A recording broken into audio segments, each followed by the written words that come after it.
Yan mga boss, mahinang kanyang bucket, mabagal tumaas. Ngayon, ang sira niya, ang kanyang hydraulic pump. Yan siya. Natanggal lang kanyang hydraulic pump. Ngayon, ito na siya. Kinalas na.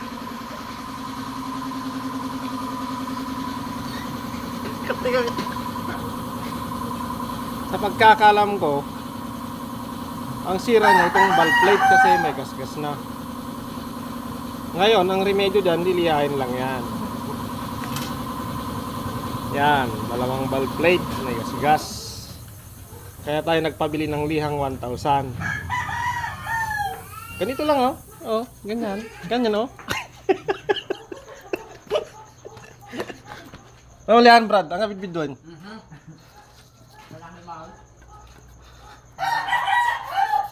May kambraw, lihaw matin eh. Mari ka video natin lang na eh. Yan ang pinakamagaling sa na operator namin dito sa Rizal. Yan, nililihan niya na.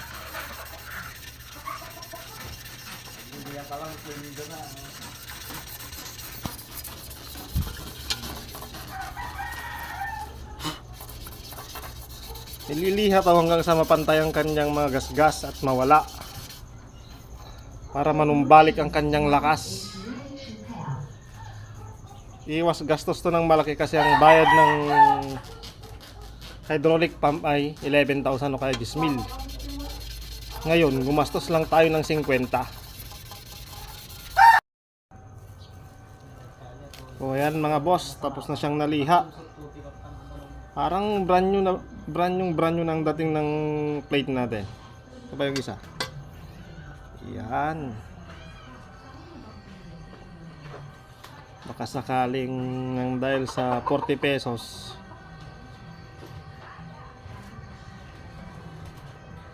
ubra ang ating hydraulic pump.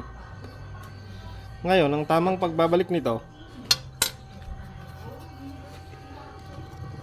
itong gear na to dapat may papasok dun sa may spline at ito dun sa walang spline para tamang pagkabalik. Okay, lalagay na natin. Yan siya, yung may spline. Itong kanyang asawa. Yan. Bandang kaliwang may spline. Yun. Yun, nakikitang may spline yun. Bandang kaliwa.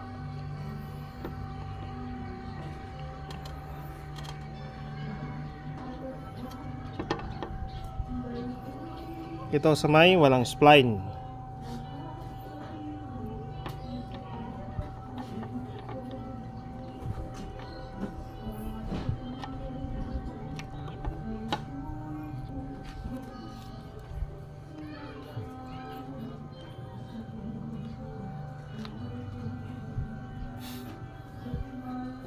Ngayon, ang gagamitin nating beta gray, grasang synthetic. Kasi pag gagamit tayo ng beta gray,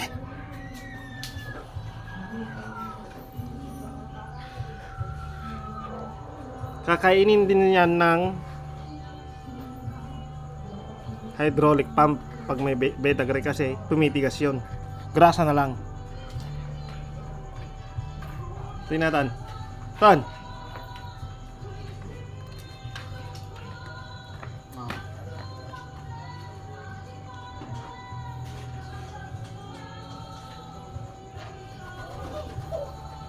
Salpak mo.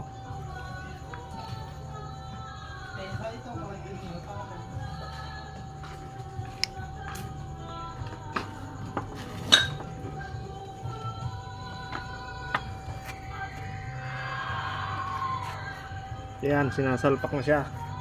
Dati pa nata, guide na.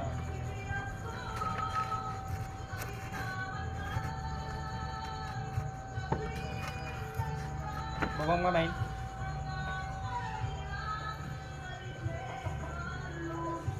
Hindi Mga baliktad. Hindi magkabilatan ay. Naman baliktad sa mat. Hindi magkabilatan ay.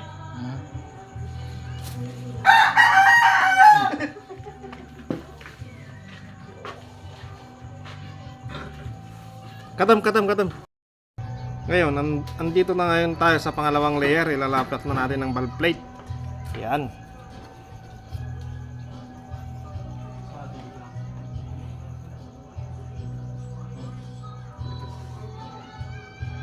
Ganito siya.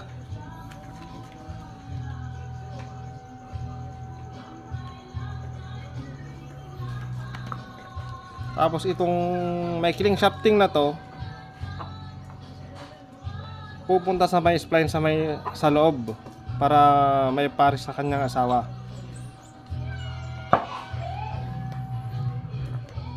Nasa bandang kaliwa siya.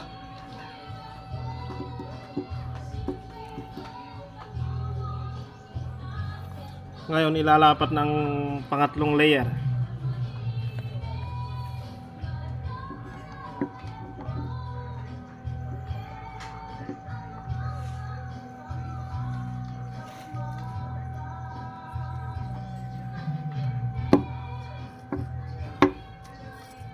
Kuha ng kayot sa saldak niya.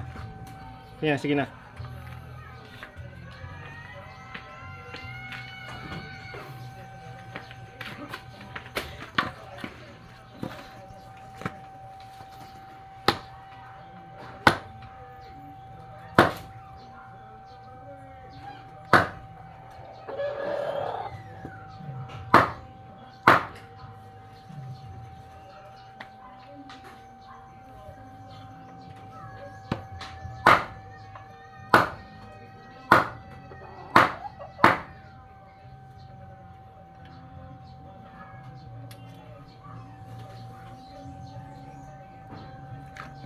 Butan lang to.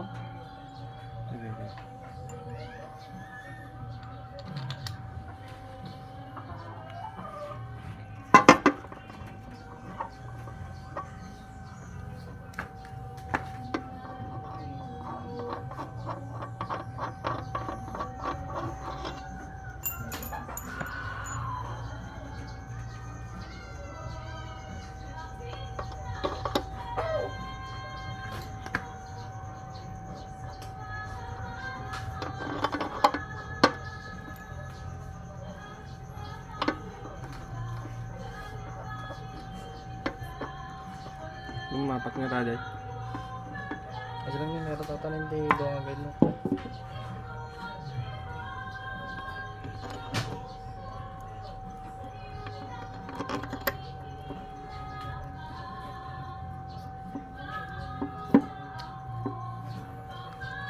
Ay, rotang mo.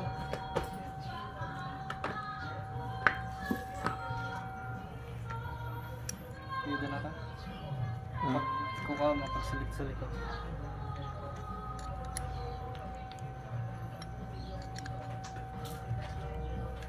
Dapat rotation ng pagigpit sa mga tornilyo para magandang pagkakalapat. Kagaya ng ginagawa ni Boss Jonah. Iyan, magaling na operator ng traktor yan. Minsan-minsan lang nababalaho. Sa isang oras, 2 beses hinihila. Yun ang kanyang traktoran doon sa harap yun. 5018 pa naman. Yan ang pinakamalakas kong bagger.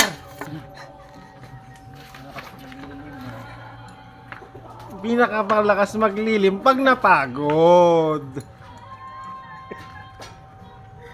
Yan na. Hinihigpitan na siya mga kabukid.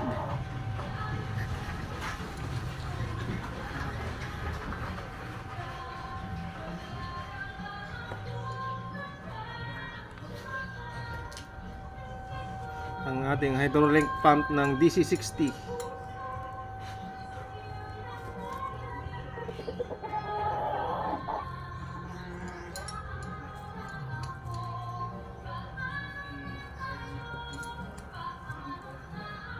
Okay, tapos na mga boss.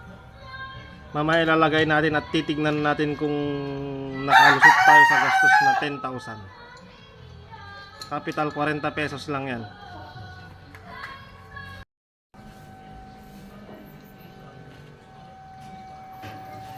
Bali, 7 taon na to guys. Yan. Tapos, yung hydraulic pump kinakabit na. Mamaya-maya lang yan.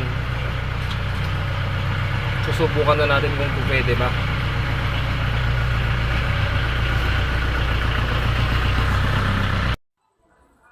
Yan mga boss. Ito na ang ating ginawang hydraulic pump. Susubukan natin kung ayos ba. Kung nakumpuni bang mabuti. Yan. Malaki nang pinagbago niya. Hindi na gaya ng dati na mahina. Ang lakas na niya. Ayan na siya mga boss. Ang dahil sa 50 pesos plus dalawang ice, 40 pesos na liha, saka dalawang ice, nakatipid tayo ng malaking pera. Ang presyo niyan, pag 10,000 hydraulic pump. Yan, gumastos na lang tayo ng 50 pesos. Anong balik ng kanyang lakas kaysa bumili tayo ng bago. Diba? Yan na lamang po mga boss, at sana makatulong sa inyong mga kasama kagaya kong may mga sariling harvester.